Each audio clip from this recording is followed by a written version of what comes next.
আপনি কি বারবার স্কেলিং করিয়েও দাঁতের মাড়ির যে সমস্যা সেটা থেকে মুক্তি পাচ্ছেন না বলে জেরবার হয়ে গেছে? এই অসুবিধা থেকে উত্তরণের আলো কিভাবে দেখবে? নতুন কোনো দিশা আছে কিনা?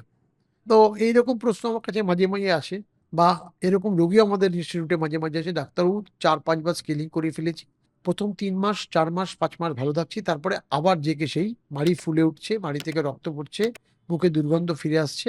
এটার কি থেকে বাঁচার কোনো উপায় নেই?" এইরকম ক্ষেত্রে অধিকাংশ সময় আমি যখন এইরকম একজন রোগীকে দেখি, অসুবিধাটা যেটা হচ্ছে সেটা হচ্ছে প্রত্যেকবারই কিছুটা সিম্পটোম্যাটিক ট্রিটমেন্ট হচ্ছে। মানে একটু বুঝিয়ে বলি।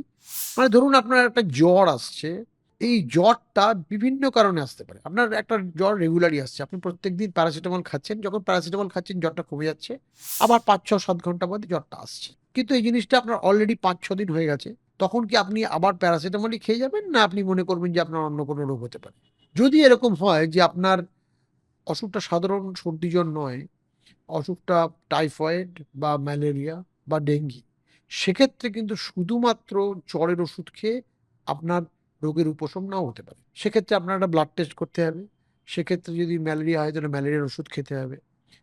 অতএব তাহলেই জ্বরটা কিন্তু সম্পূর্ণভাবে কমবে। এই উপমাটা কেন দিলাম? কারণ অধিকাংশ সময়, প্রায় সবসময়ই আমি যখন এই ধরনের রোগীকে দেখি, যখন তার মুখটা খুব ভালো করে দেখি, তখন আমি বুঝতে পারি যে অসুখটা প্রত্যেকবার হাফ বা তারও কম ট্রিটমেন্ট হয়েছে শুধুমাত্র স্কেলিং করে। সেজন্য সিম্পটমটা কিছুদিনের জন্য রিলিভড হয়েছে।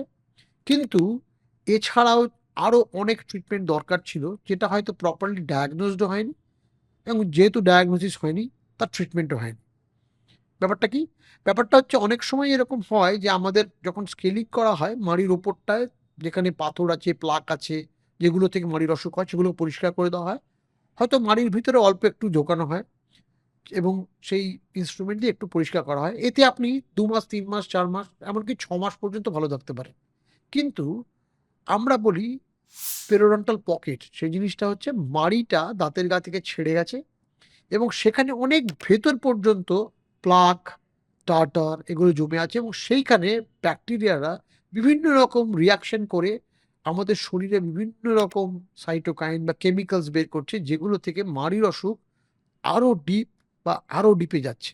অসুখটা কিছুদিন বাদে কিন্তু আর মাড়িতে নেই।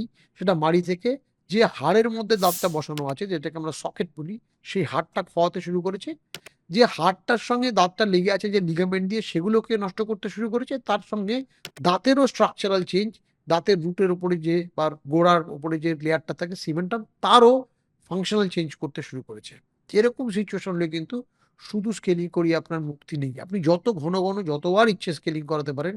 যেহেতু আপনি প্রত্যেকবারই সেই জ্বরের ওষুধ খাওয়ার মতো শুধু ওষুধ খাচ্ছেন, কিন্তু অরিজিনাল অসুখ যা হয়েছে তার ট্রিটমেন্ট করছেন না। বারে, বারে জ্বর যেরকম ফিরে আসে, সেরকম বারে, বারেই আপনার মাড়ির অসুখ ফিরে আসছে। অতএব হতে পারে যে আপনার মাড়ির অসুখ এই মুহূর্তে যাচ্ছে না, কিন্তু এর থেকে বেরিয়ে আসার উপায় আছে। একজন জেনারেলিস্ট তিনি যদি ডায়াগনোজ না করতে পারেন, সাধারণত আমার কাছে অনেক জেনারেলিস্ট কেস রেফার করেন, বা আপনি যদি বারবার স্কেলিং করিয়ে এর থেকে মুক্তি না পান, আপনি একজন পেরিওডন্টিস্ট বা মাড়ি রোগের বিশেষজ্ঞের খোঁজ করুন।